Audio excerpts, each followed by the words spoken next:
Bom dia, tem gente aí? Maranata, pessoal. Graça e paz da parte do nosso Senhor Jesus seja com todos vocês. Estou feliz de estar aqui nessa manhã, mais uma vez, compartilhando a palavra do Senhor. Feliz de chegar aí na sua casa também, você que está com a gente no online. E sem demora, eu quero pedir para você abrir a palavra de Deus aí. Obrigado, meu irmão. Abre comigo aí em Êxodo, capítulo 30, versículo 7. Êxodo 37. Nós estamos, então, nessa série, Somos Todos Sacerdotes. A gente já falou sobre adoração na primeira semana. A gente falou sobre meditação bíblica. Quem aqui meditou a semana inteira? Levanta a mão. Quem fez o desafio? Algumas pessoas. E hoje, então, a gente vai dar prosseguimento e a gente vai falar de mais uma das disciplinas espirituais dos sacerdotes. Eu quero, antes da gente ler a palavra e orar com você, eu vou pedir para você fechar seus olhos, se você puder abaixar sua cabeça. Nós vamos pedir ao Senhor que Ele fale conosco nessa manhã. Pai, no nome de Jesus, nós queremos consagrar ao Senhor esse tempo. Senhor, nós estamos diante da Sua palavra, diante da Sua presença. E você é aquele que toca na terra dos nossos corações. Você é aquele Espírito Santo que nos convence do pecado, da justiça, do juízo. Você é aquele que nos transforma à semelhança de Cristo. Nós queremos, Pai, nessa manhã, ser tocados pelo Senhor. Nós queremos ser sacerdotes do Deus Altíssimo, Pai. Queremos ter uma vida que corresponde com isso que o Senhor nos fez, sacerdotes, Pai. Nos ensina aqui, Jesus. Espírito Santo, você tem liberdade aqui. Fala o que você quiser, faz o que você quiser, seja livre no nosso meio. Nós te amamos, nós honramos a sua presença, Espírito Santo. No nome de Jesus, amém. Amém. Vamos ler Êxodo 30, versículo 7. Diz assim: Arão queimará incenso aromático sobre o altar todas as manhãs, quando vier cuidar das lâmpadas.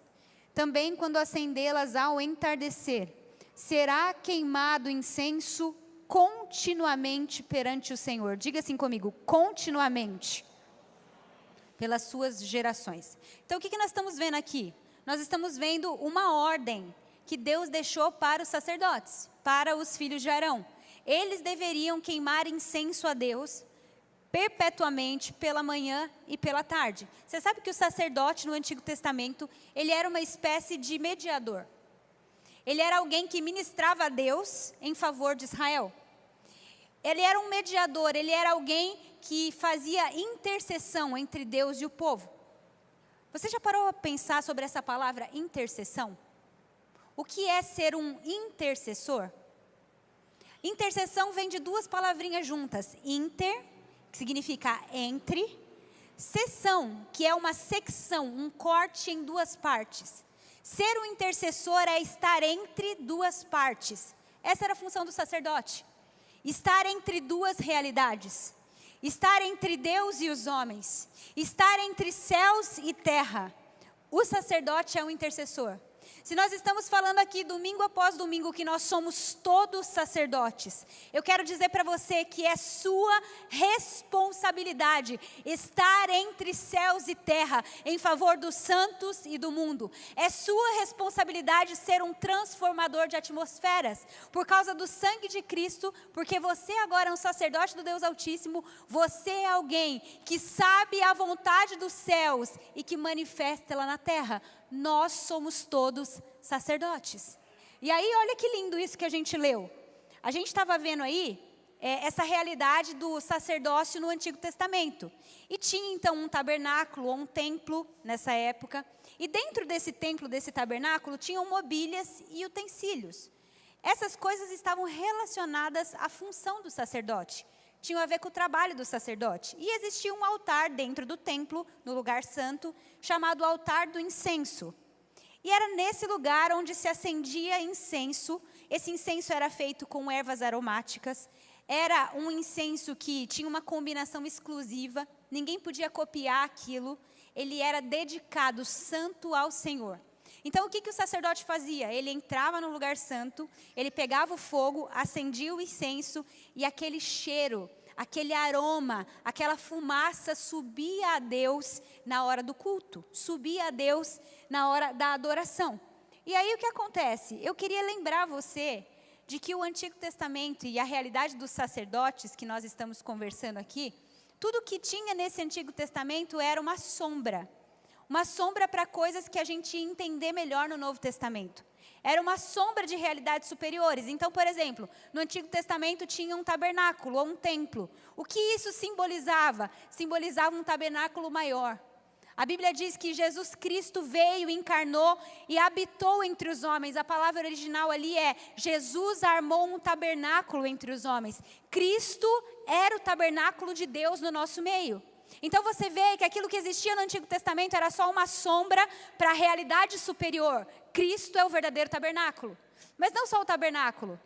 No Antigo Testamento também tinha um cordeiro que precisava ser sacrificado para que o pecado fosse perdoado. Era uma sombra do quê? Do verdadeiro Cordeiro de Deus que tira o pecado do mundo. Jesus Cristo é o Cordeiro de Deus e porque Ele foi morto, você hoje é santificado, purificado, justificado. Você entende que era uma sombra?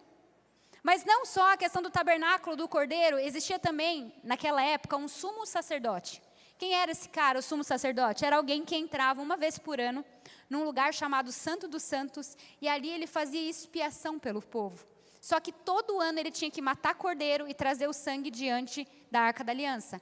Todo ano ele tinha que matar bois e ovelhas para que o pecado do povo fosse purificado. Era só uma sombra. Era uma sombra de quem? De Cristo. Porque segundo Hebreus capítulo 10, versículo 14, Jesus Cristo é o nosso supremo sacerdote. Ele é o sumo sacerdote verdadeiro. E Ele, por meio da sua única oferta, que é a sua própria vida, Ele tornou perfeito para sempre todos aqueles que estão sendo santificados. Essa é uma boa notícia para você. Jesus não precisa entrar ano após ano, matando cordeirinhos e ovelhas. Ele não precisa entrar ano após ano no templo para você ser purificado, mas porque o sacrifício dele foi suficiente. Ele aperfeiçoou para sempre todos aqueles que estão sendo santificados. Eu estou falando para você que Jesus Cristo, o sumo sacerdote, entrou no tabernáculo superior, que é o tabernáculo do céu. E por causa do seu sangue, hoje você é declarado justo diante de Deus. Veja que o Antigo Testamento era uma sombra de realidades muito superiores. Só que nós lemos aí, em Êxodo 37, falando sobre o incenso. Se as coisas do Antigo Testamento eram uma sombra para as coisas do Novo Testamento, o que será que o incenso significava? Abre comigo aí, Apocalipse 5. Você vai descobrir o que era o incenso na simbologia do Antigo Testamento, qual a realidade dele no Novo. Apocalipse 5, 8. Você pode dar glória a Deus enquanto você abre.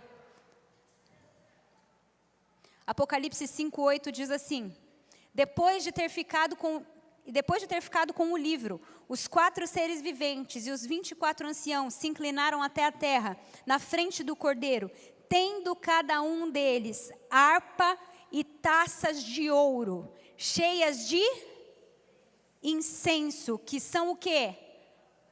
As orações do povo de Deus. Se eu disse para você que as coisas no Antigo Testamento eram símbolo de algo superior, o que era a simbologia do incenso no Antigo Testamento? Qual é a realidade dela no Novo Testamento?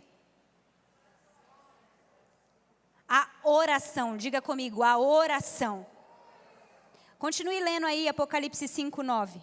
Diz assim: E cantavam um cântico que ainda antes não fora cantado, que tinha as seguintes palavras: Só tu és digno de tomar o livro, de quebrar os selos e de o abrir, porque foste morto, e com o teu sangue compraste para Deus gente de todas as nações, raças e línguas, e os reuniste num reino, e fizeste deles sacerdotes do nosso Deus, e um dia governarão a terra.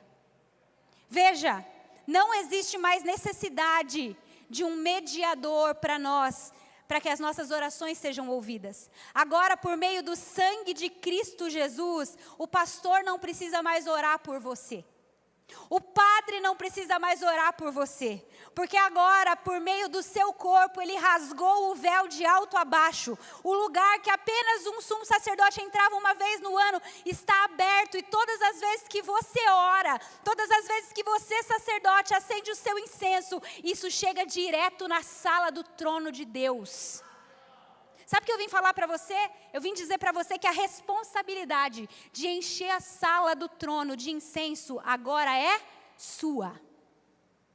Segundo o que nós lemos aqui em Apocalipse capítulo 5, versículo 8, existem taças cheias das orações dos santos que são um incenso.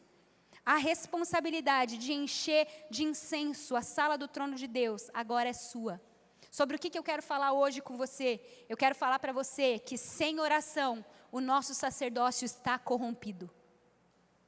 Você pode repetir isso comigo? Sem oração, o sacerdócio está corrompido. Nós somos todos sacerdotes? Nós somos todos sacerdotes? Sem oração, o sacerdócio está corrompido. Sem oração, gente, não tem culto. Sem incenso, não tem adoração. Sem incenso, nós não agradamos a Deus. Agora, por que é importante falar disso, Val? Porque nós somos uma geração que ora pouco. Se sem oração o sacerdócio está corrompido, nós precisamos reconhecer a realidade que nós somos uma geração que ora pouco. Eu vou perguntar para você, e você não precisa levantar a mão, você não precisa responder em voz alta, mas tem algum sacerdote aqui que acende incenso pelo menos de manhã e à noite, ao entardecer? Quem de nós tem gastado 3 horas de oração, ou 2 horas e 40, que é só o dízimo das 24 horas do nosso dia? Quem dentre nós tem gastado 1 hora que seja de oração diante do Senhor? 30 minutos? 15 minutos? Nós não conseguimos nem cumprir o desafio da semana passada direito. Como está a sua vida de oração? Leonard Ravenhill dizia o seguinte: nenhum homem é maior do que a sua vida de oração. O líder que não ora está brincando, e o crente que não ora está se desviando. Somos todos sacerdotes? Como é que está a sua vida de oração? Sabe, gente, orar é simples. Orar é uma coisa simples. No Antigo Testamento, o Espírito Santo não habitava dentro do homem. Então, quando ele queria agir na terra, por exemplo, Sansão era um nazireu, um homem de Deus. Quando o Espírito Santo queria usar ele, ele vinha, possuía Sansão, fazia o que tinha que fazer e saía. Para um homem chegar até Deus no Antigo Testamento, ele tinha que ir no templo, cumprir rituais.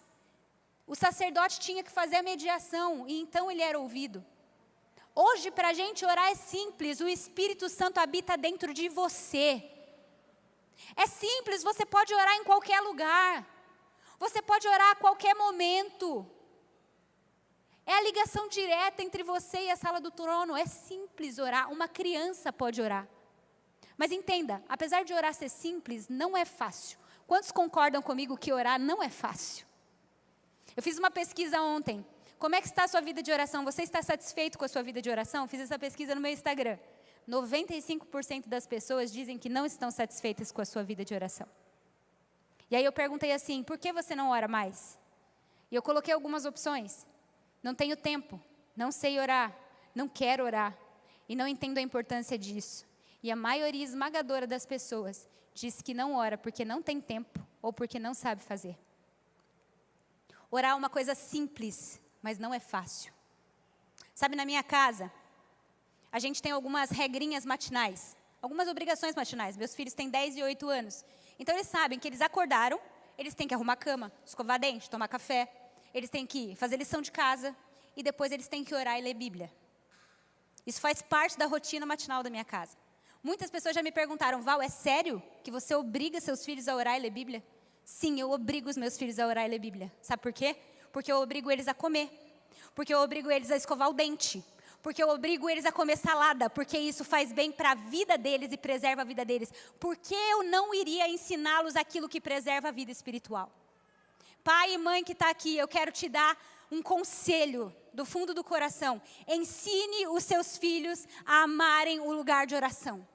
Ensine os seus filhos a irem além do que você foi. Sabe, que a sua vida seja o teto, o chão de onde eles vão partir. Que eles sejam apaixonados por Jesus, porque eles veem você orando, porque eles veem você lendo a Bíblia. Nem que seja por obrigação, estabeleça o hábito. Isso vai ser importante para eles. Fechando esse parênteses, eles têm que fazer isso todo dia de manhã. E eu percebo que ler a Bíblia é fácil. Porque ler é fácil, ler é uma coisa passiva. Você senta, começa a absorver as historinhas ali, é gostoso e tudo mais. Mas quando chega na hora de orar, gente, começa uma abrição de boca. É uma sonolência que dá na hora da oração que eu fico impressionada. Impressionada. Além do sono, muitas vezes a distração vem. E sabe o que vem muitas vezes? O orar como reza.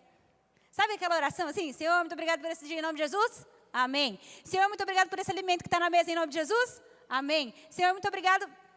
Sabe essa reza? Eu percebo que orar é simples, mas não é fácil. Só que o Espírito Santo tem me mostrado que essa dificuldade não é uma dificuldade só das crianças. É uma dificuldade nossa. Nós oramos pouco, nós somos uma geração que ora pouco. E por que nós oramos pouco? Essa é a pergunta que eu quero responder. Por que a gente ora pouco? E eu quero pedir para você abrir sua Bíblia aí comigo em Lucas 9. Mantém a sua Bíblia aberta em Lucas, porque nós vamos visitar 2 textos. Lucas 9, 28, primeiro. Por que nós oramos pouco? Eu quero dar 2 motivos. Talvez existam mais motivos, mas hoje eu quero focar nesses 2. Lucas 9, 28, o texto diz assim: aproximadamente 8 dias depois de dizer essas coisas, Jesus tomou Pedro, João, Tiago e subiu a um monte para orar. Enquanto orava, a aparência do seu rosto se transformou e as roupas ficaram alvas e resplandecentes, como o brilho de um relâmpago. Versículo 30. Surgiram 2 homens que começaram a conversar com Jesus, eram Moisés e Elias. Apareceram em glorioso esplendor e falavam sobre a partida de Jesus que estava para se cumprir em Jerusalém. Versículo 32. Pedro e os seus companheiros estavam dominados pelo quê? Pelo sono. Acordando subitamente, viram a glória de Deus, Jesus e os 2 homens que estavam com ele. Lucas, agora vai comigo no 22, capítulo 22. E abra no versículo 39.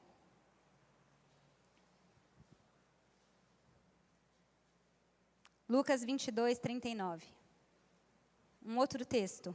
Como de costume, Jesus foi para o Monte das Oliveiras, e os seus discípulos foram com ele, ou o seguiram. Veja a similaridade dos 2 textos. Chegando no lugar, Jesus disse: orem para que vocês não caiam em tentação. Ele se afastou a uma pequena distância, ajoelhou e começou a orar. Pai, se queres, afasta de mim esse cálice, contudo não seja feita a minha vontade, mas a sua. Apareceu então um anjo do céu que lhe fortalecia. Estando angustiado, orou ainda mais intensamente, e o seu suor era como gotas de sangue que caíam no chão. Quando se levantou da oração e foi para os discípulos, encontrou eles dormindo, dominados pela tristeza. Por que estão dormindo? Perguntou-lhes. Levante e ore, para que vocês não caiam em tentação. Por que nós oramos pouco? O primeiro motivo do porquê a gente ora pouco é por causa de sono. Diga comigo, sono. Sabe, assim como os meus filhos, os discípulos também estavam nesses 2 textos com sono. Bocejando, sonolentos, anestesiados. No primeiro texto que a gente leu, eles quase perderam de ver a glória de Deus na transfiguração de Cristo, porque estavam anestesiados pelo sono. Se eles não tivessem acordado, de repente teriam perdido uma das cenas mais impressionantes do Novo Testamento, que é Jesus, Elias e Moisés brilhando em cima da montanha, falando sobre a morte de Jesus na cruz. No segundo episódio que a gente leu aí, também por causa de sono. Eles não foram boas companhias para Jesus, deixaram Jesus sozinho no momento de maior tristeza e dor da sua vida. Gente, o sono desses discípulos, na verdade, fala de mim e de você. O sono na Bíblia corresponde a pecado. O sono na Bíblia fala dessa morte espiritual. Nós não oramos, e porque não oramos, pecamos. Nós estamos dormindo espiritualmente. Mas o texto bíblico de Efésios capítulo 5 diz assim, o apóstolo Paulo diz: ei, desperta, ó tu que dormes, levanta-te de dentre os mortos e Cristo te esclarecerá.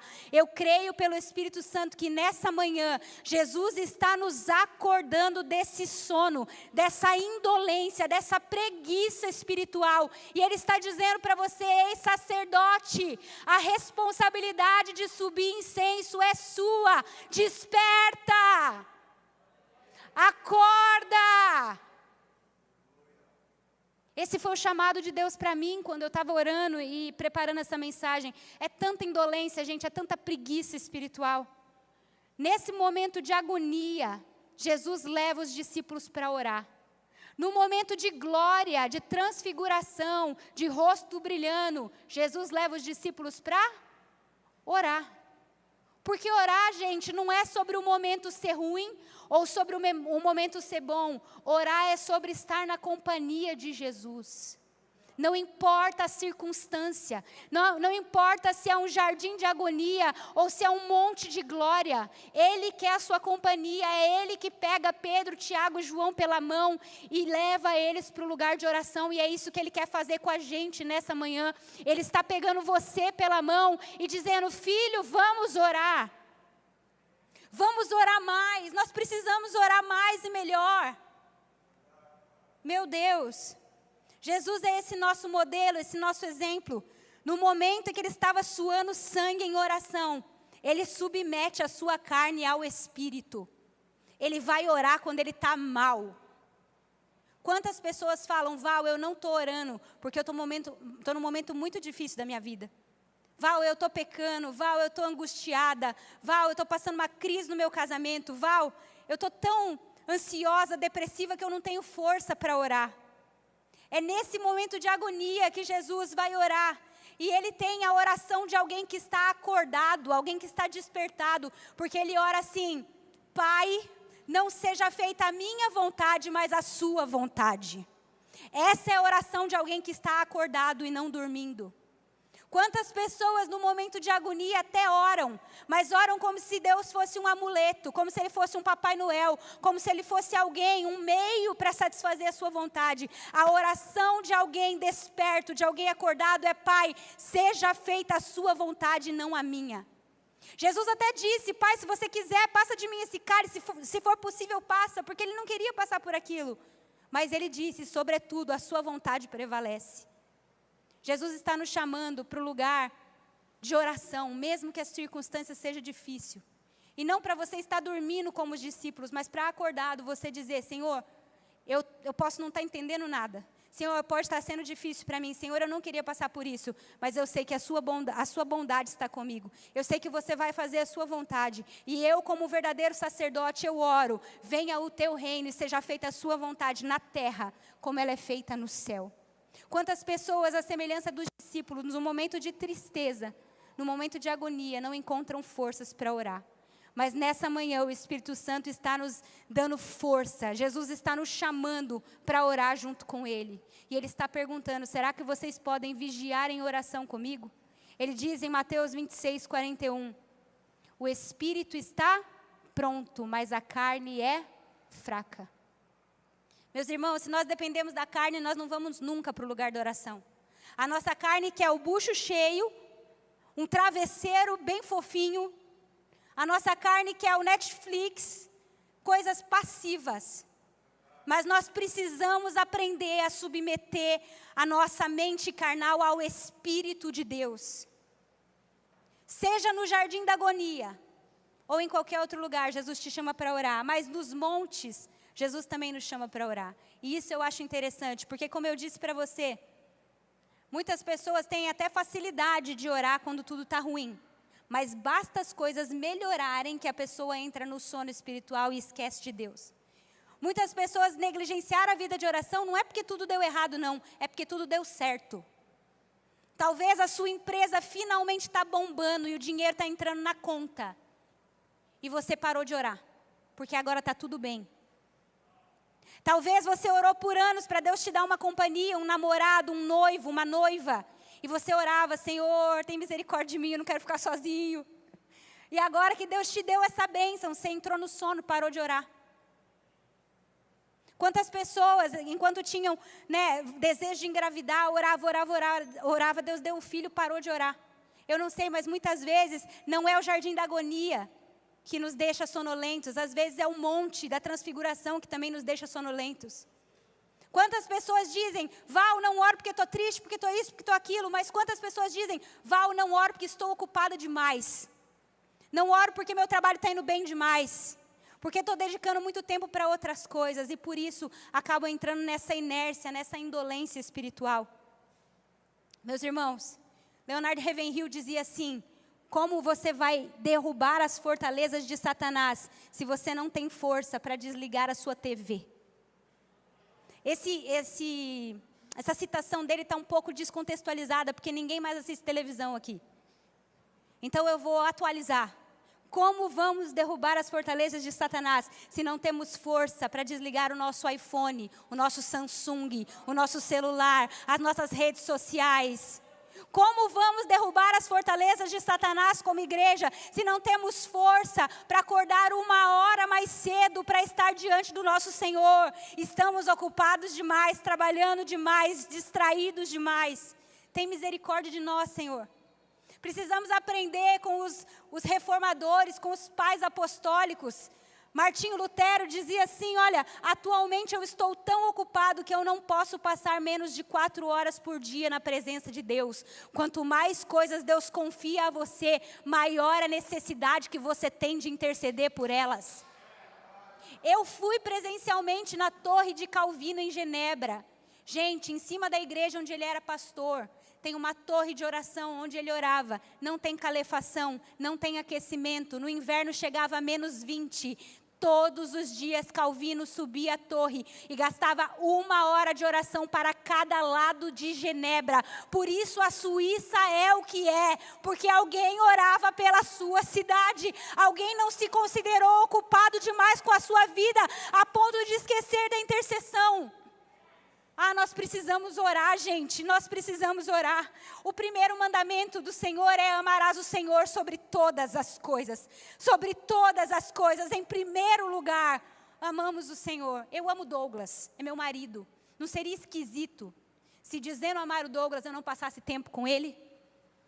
Não seria estranho se dizendo amar o Douglas eu não tivesse intimidade com ele, não conversasse com ele? Como nós dizemos amar o Senhor sobre todas as coisas, se nós não passamos tempo com Jesus? Se nós não gastamos tempo na sua presença, se o incenso não está subindo nas nossas casas, nós estamos em pecado. O sono tem nos roubado a oração, seja na agonia ou seja no monte da transfiguração, estamos dormindo. Precisamos despertar. Nós estamos vivendo aquilo que Craig Groeschel chama de os cristãos ateus. Crendo em Deus, mas vivendo como se Ele não existisse. Nós estamos cometendo pecado de arrogância. Porque todas as vezes que nós vivemos a nossa vida sem orar, estamos dizendo: Deus, eu não preciso de você para tocar minha vida. Deus, eu não preciso de você para direcionar minha vida. Deus, eu sei escolher muito bem as coisas para mim. Deus, eu sei escolher marido. Deus, eu sei trabalhar. Deus, eu sei fazer. Tem misericórdia de nós, Senhor. É um pecado de arrogância. Se Jesus, sendo Deus, orou durante todo o seu ministério, como nós podemos não orar? Alguém aqui está curando enfermo? Levantando paralítico? Alguém aqui está ressuscitando morto? Eu não estou. Se Jesus, que fazia essas coisas, orava, quanto mais nós precisamos orar. E Jesus não só orava no passado, mas Romanos 8 diz que Ele ainda intercede por nós. Jesus continua tendo uma vida ativa de oração. Na verdade, a eternidade é isso. É conversar, é conviver, é se encontrar, é falar, é ouvir o nosso Deus. Como que você quer ir para a eternidade se você não ora? Nós precisamos orar mais. Nós temos nutrido uma falsa ideia de que podemos ser sacerdotes sem incenso, e isso não é verdade. Primeiro motivo pelo qual estamos orando pouco é por causa do sono. Quantos aqui querem ser despertados do sono? Faça assim com a sua mão. Eu quero ser despertada do sono em nome de Jesus.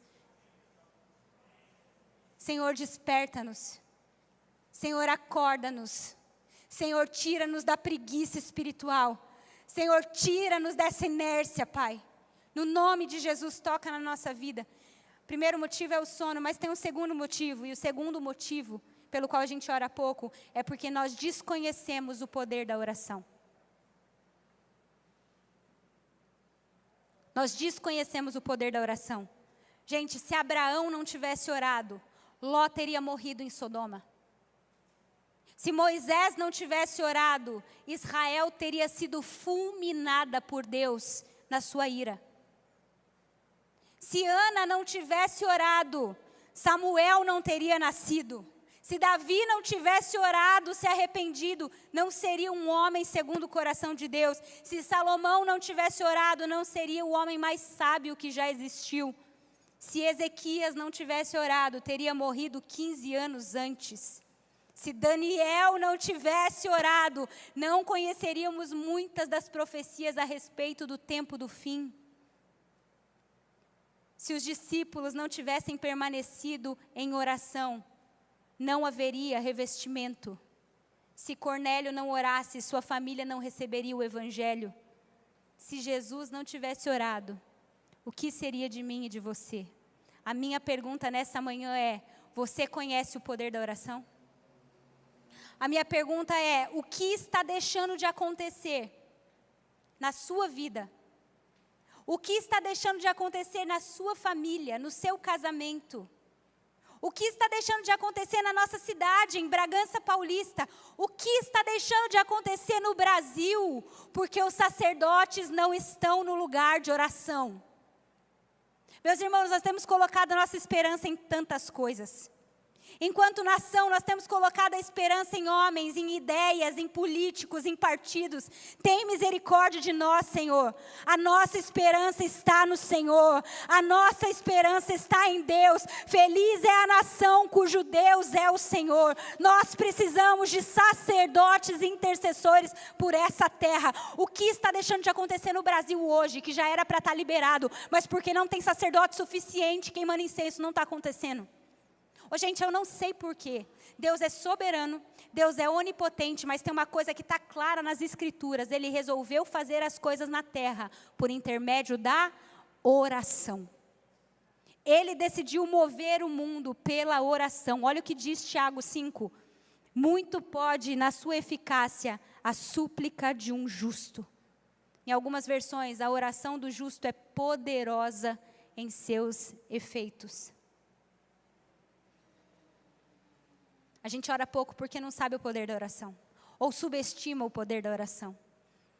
O lema dos nossos dias é trabalhe, trabalhe, trabalhe. O lema dos nossos dias, até para a igreja, é: vamos pensar novos métodos, vamos nos organizar. E, gente, problema nenhum com isso. O problema é que nós estamos fazendo tudo isso, mas estamos deixando de lado o principal, que é a oração. Satanás não tem problema com os nossos métodos, com as nossas organizações e com o nosso trabalho, desde que nós abandonemos o lugar da oração, porque é a oração que muda realidades. Cadê os sacerdotes? Os sacerdotes que vão orar até que um avivamento venha. Sabe, se nós quisermos ver um avivamento nos nossos dias, nós precisamos de mais Jacós. De homens e mulheres que estejam dispostos a lutar com Deus, na noite escura da alma, em oração até que Ele nos abençoe. Cadê os Jacós? Cadê os intercessores dessa casa? Se nós queremos ver um avivamento nessa cidade, no nosso país, nós precisamos de Elias espirituais. Cadê os Elias, aqueles que vão interceder até que Deus derrame um dilúvio? Quem são os Elias que vão olhar para fora e vão falar assim: ah, vai chover. Existe só uma nuvem do tamanho da mão de um homem, mas você está lá intercedendo e você crê, vai acontecer, o Senhor vai derramar o seu Espírito sobre essa igreja, sobre essa nação. Se nós queremos avivamento, cadê os Ezequiéis? Homens e mulheres que se colocam na brecha pelo povo de Deus. Há uma grande necessidade hoje de sacerdotes que vão entrar pelo véu, que vão encher a sala do trono de incenso, de oração, porque a oração é poderosa. Eu quero terminar dizendo para você, e a gente já está finalizando, o que é orar e o que acontece quando nós oramos?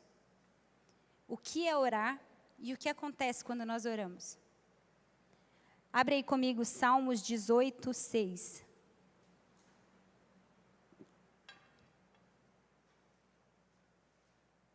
Salmos 18, 6.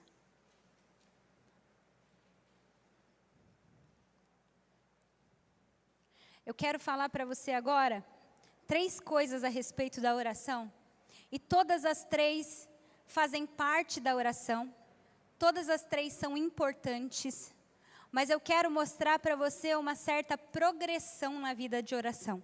Porque Deus quer nos levar a lugares mais profundos em oração, amém? Você lembra do rio de Ezequiel? Existiam águas que davam nos artelhos. Existiam águas que davam nos lombos. Mas existiam águas onde você perdia o controle e você era levado por elas. Deus quer que nós progridamos na nossa vida de oração, que a gente venha a crescer nessa realidade. Leia aí comigo o Salmo que nós abrimos. Na minha aflição, clamei ao Senhor, gritei por socorro ao meu Deus, e do seu templo ele ouviu a minha voz. O seu grito chegou na minha presença. Primeira coisa sobre oração é que orar é falar e ser ouvido. Orar é falar e ser ouvido. Olha o que diz Jeremias 29, 12. Clamarão a mim, virão a mim orar, e eu vos ouvirei, diz o Senhor. Salmos 34, 17 diz assim: os justos clamam, o Senhor os ouve e os livra das suas tribulações. Spurgeon dizia que a distância entre o seu problema e a solução do seu problema é a mesma distância entre o seu joelho e o chão. A distância entre o seu problema e a solução do seu problema é a mesma distância entre o seu joelho e o chão. Eu vim falar para você nessa manhã que o seu Deus te ouve. Quando você fala, Deus ouve. A palavra dele diz que ele ouve, que ele se importa, que ele não tem um ouvido surdo para que não possa te ouvir. Orar é falar e ser ouvido. E ser ouvido, falar, é uma das fases da oração. Talvez seja a fase mais primitiva. E eu sempre trago muita comparação entre a nossa vida com Deus, porque Deus é o nosso Pai, com os meus filhos, porque nós exercemos paternidade sobre eles. Então, nós podemos aprender muito sobre Deus olhando para os nossos filhos ou para a nossa paternidade. E sabe, os meus filhos estão nessa fase de falar e ser ouvido. E é muito engraçado, porque eles chegam dos lugares, chegam da escola, chegam de uma festa, e eles querem falar. O negócio deles é falar. Então, eles querem pedir coisas para mim, eles querem contar coisas para mim. E a verdade é que eu sou mãe. E eu amo ouvir. E é muito bonitinho. Quando eles vêm me pedir algo, quando eles estão empolgados para aliviar o coração e contar tudo aquilo que está dentro deles, sabe? Eu amo ouvir. E o Pai Celestial também ama nos ouvir. Quando você ora e fala, Ele escuta e Ele gosta de ouvir sua voz. Sua voz é conhecida no céu. Deus se importa com a sua voz. Talvez você cresceu numa casa onde você aprendeu ou entendeu isso nas entrelinhas de que a tua voz não tinha importância. O Espírito Santo me manda dizer isso. Talvez você tenha ouvido tanto cala a boca na sua vida. E você acha que a sua voz não tem importância. E você acha que ninguém te ouve. Você acha que quando você fala, as pessoas não levam em consideração a sua opinião. Deus está mandando dizer para você nessa manhã que Deus gosta da sua voz. Que Deus se importa com a sua voz. E que Ele ama quando você fala. E Ele te escuta. E Ele te responde. Assim como eu amo ouvir a voz do Davi e da Luísa, Deus ama ouvir sua voz.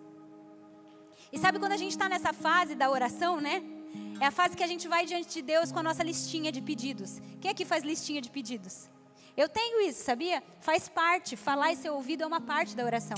Mas tem um momento na nossa vida que a gente vai para a oração só para isso, só para falar e ser ouvido. E aí a gente vai com aquela listinha.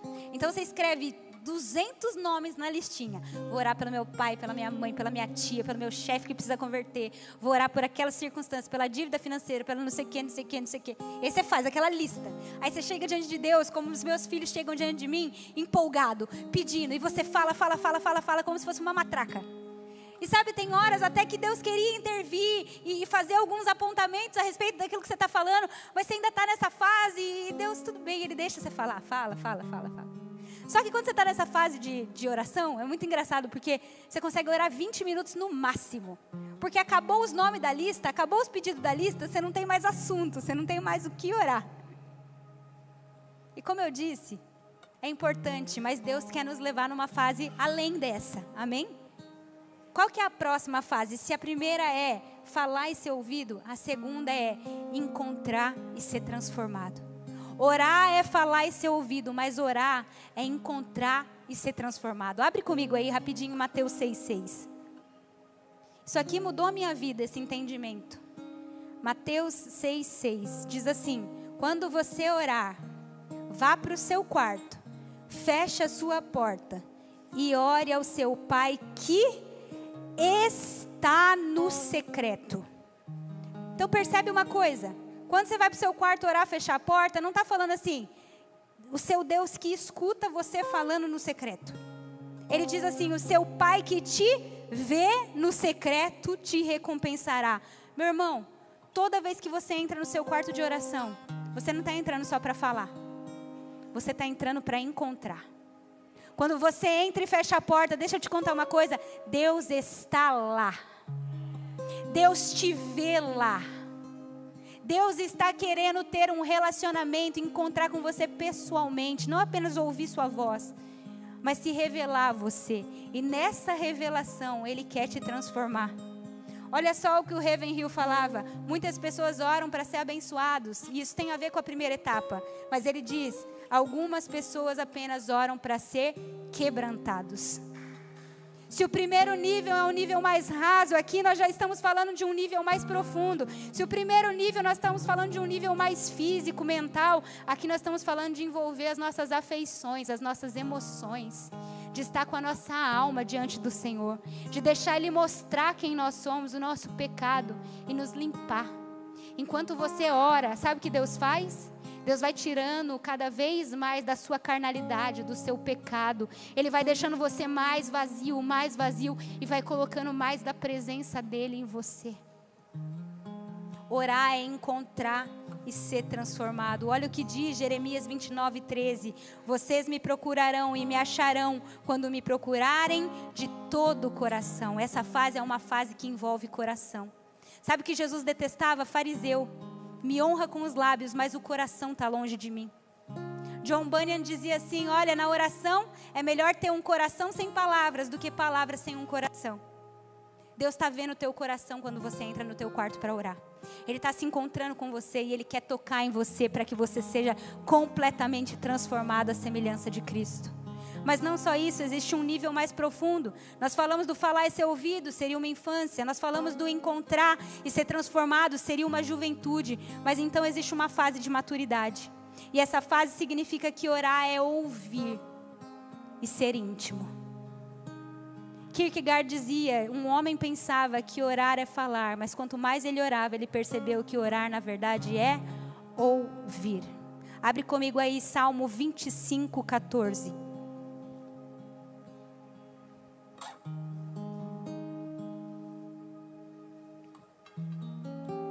Salmo 25:14 diz assim, o segredo do Senhor é para aqueles que o temem. A esses Ele dá a conhecer a sua aliança. Deus não apenas quer ouvir você, Deus não apenas quer encontrar com você, mas Ele quer contar segredos para você. Deus quer que você conheça a voz dEle.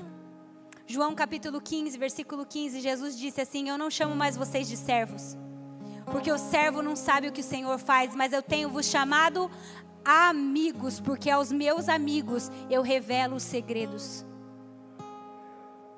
Existe um lugar mais profundo e Deus está te chamando para esse lugar mais profundo. Talvez você tenha uma vida de oração. Talvez você, enquanto eu perguntava, você falou assim: Val, eu tenho uma vida de oração. Mas talvez você esteja nesse nível de falar e ser ouvido. Talvez você esteja nesse nível de encontrar e ser transformado. Deus quer levar você para águas mais fundas. Ele quer contar os segredos dele para você. A gente vai entendendo com o passar do tempo que nós não oramos para que Deus faça a nossa vontade, mas nós oramos para que o nosso coração seja transformado ao ponto de querer a vontade de Deus na terra. E é isso que Ele deseja para nós na nossa vida de oração. Ele deseja que nós chegamos nesse lugar de intimidade. Pode se colocar em pé nesse momento? Corey Russell dizia assim no seu livro Dom das Lágrimas. Ele tem 20 anos que ele ora por avivamento. Esse homem é um homem de Deus. Ele há 20 anos ora por avivamento. E ele disse assim: olha, depois de 20 anos orando, eu tenho estado cada vez menos preocupado com as palavras que eu falo na minha oração. Eu tenho estado cada vez menos preocupado com a forma com que eu oro. Mas eu tenho estado cada vez mais preocupado com o meu coração enquanto eu oro. Eu tenho encontrado cada vez menos palavras e tenho encontrado cada vez mais lágrimas. Existe um lugar, e esse lugar de maturidade é um lugar onde você ouve e você deseja ser a resposta da vontade de Deus para esse mundo. Feche seus olhos nessa manhã. Talvez você tenha ouvido essa palavra e você se identificou com algumas dessas desculpas. Eu não tenho tempo de orar. Ou talvez você seja do time que disse: eu não sei como fazer. Eu não sei como orar, Val. E eu quero dizer para você nessa manhã que não tem fórmula especial para a oração. Não existe um jeito certo ou errado para a oração. É o encontro. O que Deus deseja é que você deseja ouvir a voz dEle. Em Romanos capítulo 8, 26, a Escritura diz: da mesma forma o Espírito nos ajuda na nossa fraqueza, porque nós não sabemos como orar. Então não se sinta sozinho. A Escritura está falando que nós não sabemos como orar. Eu não sei como orar, o Douglas não sabe como orar, a dona Márcia não sabe como orar, o Tiago não sabe como orar, você não sabe como orar, mas olha o que diz o texto: o próprio Espírito de Deus intercede por nós com gemidos inexprimíveis, e aquele que sonda os corações conhece a intenção do Espírito, porque o Espírito intercede pelos santos de acordo com a vontade de Deus. Deus mesmo vai nos ajudar a encontrar esse lugar de oração. Sabe, eu comecei dizendo que no Antigo Testamento, uma das funções do sacerdote era acender incenso. E há um outro mandamento para os sacerdotes, e o mandamento dizia assim: olha, o fogo do altar não deverá ser apagado jamais. O fogo do altar deverá arder continuamente. O fogo do altar não pode apagar. E não pode se apagar, sabe por quê? Porque quando Moisés construiu o tabernáculo e ele orou, o fogo foi enviado pelo próprio Deus. Foi Deus que recebeu o sacrifício e mandou fogo do céu. E aquele fogo começou a queimar, queimar, queimar. O que me mostra que o fogo queimar, na verdade, é papel de Deus. Começa com Deus, é Ele que manda o fogo. Mas Ele diz para o sacerdote: o fogo não deve se apagar jamais. O que quer dizer que a iniciativa de manter a chama acesa vem de nós. Deus dá o fogo, mas é nossa responsabilidade não deixar o fogo apagar. Como é que a gente acende incenso? Como é que a gente ora? É pelo fogo de Deus. Tem fogo de Deus aqui nessa manhã. Tem fogo de Deus sobre nós. O fogo sempre cai sobre o sacrifício. Aqueles que estão andando segundo Romanos, que se oferecem a Deus como um sacrifício vivo, santo e agradável a Deus, esses recebem o fogo de Deus. Agora você vai receber esse fogo e você vai colocar esse fogo junto com o incenso, que é as orações. E aí você vai fazer subir a Deus agora esse aroma agradável, esse incenso que vai chegar a Deus como adoração. Você é um sacerdote do Deus Altíssimo. Todos nós somos sacerdotes do Deus Altíssimo. E sem incenso, o sacerdócio não está completo. Por isso eu quero convidar você nessa manhã. Comece a subir o incenso ao Senhor. Você não precisa de um pastor para orar. Você não precisa de um mediador para orar, porque o próprio Cristo Jesus é o nosso mediador. Então feche os seus olhos nessa manhã e comece a levantar incenso ao Senhor.